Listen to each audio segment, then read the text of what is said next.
It's good to see you.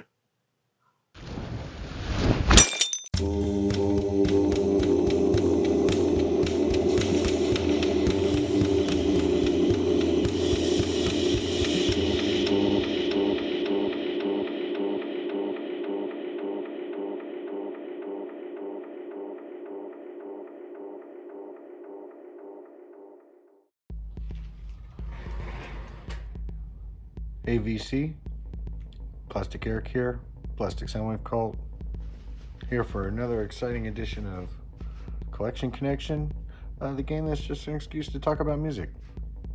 I do my videos every Monday. My brother does his every Thursday. Over on Tremendous Views, that's Bryce. And the last album that he showed was The Future Heads. And I listened to that, and he kind of compared it to Franz Ferdinand. You got to give me a break here, Cat. So he compared it to Franz Ferdinand, and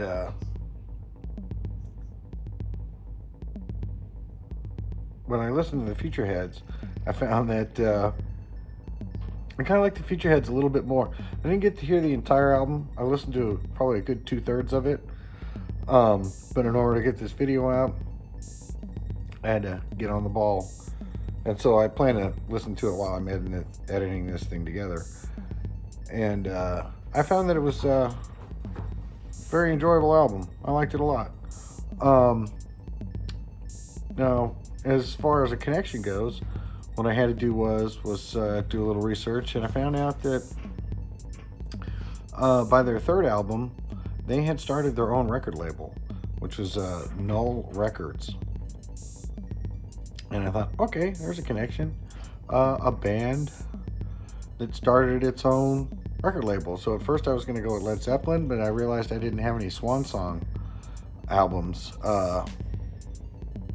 in physical form. And so I went with probably the most obvious one was the Beatles. And so the album I'm going to go with was the first one that the Beatles did on their famous Apple Records, The Beatles. Self-titled, white album, whatever you want to call it. Fantastic album. This is personally my favorite album from the Beatles. And the interesting thing is that one of the neat things about Apple Records was always on side one you saw the outside of the apple, and then on side two they would have the inside of the apple. And when I originally started doing this, I know I was going to use Hey Jude that I got from my good friend Tom. Tom had given me Hey Jude, and this album that I got from Tom, the one that I had has a capital label on it, a capital reissue label on it. I think it's purple or maroon or whatever you want to call it. But it didn't have the Apple logo on it. So I had this on CD. And okay, well, I could show it from here. And unfortunately, it's blank. So I looked at another CD. The ones that, I don't know what the reissues for the CDs were like later, but the CDs, I got Let It Be, pull that one out. No, it's got the boring old thing. No Apple on it. But I know when I had it, and ironically, the album that I do have it on is all the stuff that they did before they even did any Apple stuff. And so this one here has, hopefully this won't fall apart on me. That's what it looks like for the CD for 62 to 66. And then CD2 is that part of the Apple there. So then you can see what it is. And so, the White Album, what else can I say about it?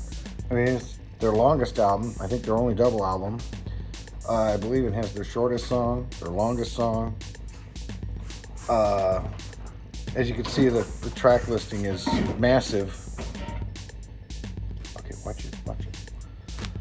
So it ends up being that there's just so much stuff on this, and I think they really stretched themselves to make this album more than they did for Sgt. Pepper's. And so I get a lot of people like their transitional stuff between their old stuff and their new stuff. You know, their more psychedelic stuff. But this one here, I think they self-titled it for a reason. This is who they were. And so with that, I'm going to hand it off to Bryce.